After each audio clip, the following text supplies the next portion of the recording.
Today, I would like to talk about why tipping should not still be practiced in 2022. I know I may sound like a horrible person, but there are reasons to believe and stand by the termination of tipping. The fact that in the year 2022, we are still participating in practices from the 1800s that are stemmed in racism and discrimination is a problem and needs to be addressed. For the past couple of weeks, I have been finding information to back my case up, and I would like to share it with everyone. I am aware that tipping is a worldwide activity, and some countries may even consider it rude, and it is not a common practice. But today I will be talking about tipping in the United States, and all information, facts, and statistics will be in relation to the United States. With that being said, let's learn about the origins of tipping. After the Civil War, newly freed slaves were in need of working jobs to support themselves. Although slavery was not legal anymore, discrimination was at an all-time high. The jobs that the newly freed slaves were sent to were mainly restaurant, railroad companies, and hotels. Before the emancipation, tipping was not a common practice, but the Pullman's Company made it popular. Many companies in the fields of hospitality continued to see African Americans as inferior to Caucasians. Their duties would be rewarded by a tip from the customer rather than an actual wage.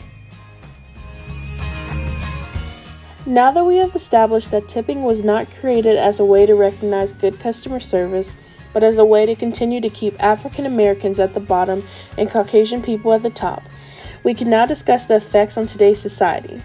Let's take a look at the employee's perspective and talk about how tipping makes the income of waiters and waitresses very uncertain. In life, monthly expenses are usually not something that changes.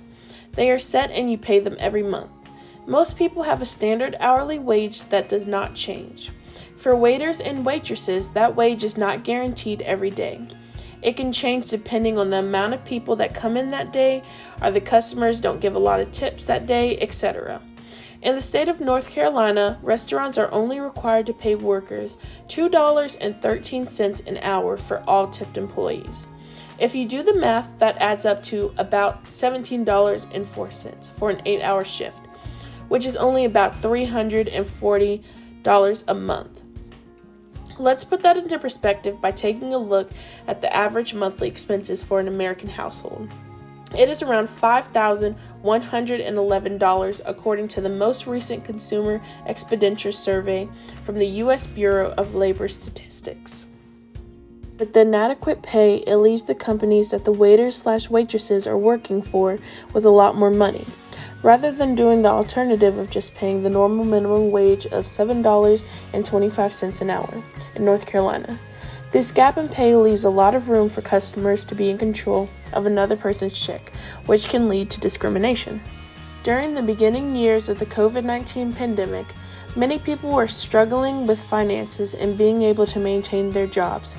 When the pandemic started to lighten up more, people started going to restaurants, but the wages of the waiters and waitresses stayed the same. This poses an issue with others not being in the financial place to leave a tip. Many people have the belief that if you do not have enough money to tip, you should not go out at all. However, I do not believe that that should be a consequence. Everyone deserves to be able to have a fun night out without needing to break the bank. The real problem is the companies not paying their employees enough. It should not be the responsibility of the customers to pay the employees. It is still baffling that we are continuing to tip when the origins were rooted in slavery and the continuation of white supremacy. It can lead to the discrimination of the waiters/waitresses, which leaves their paychecks uncertain. With that being said, it is our responsibility to take a stand on this issue by advocating that waiters and waitresses get paid at least the minimum wage of $7.25, so this practice can be done for.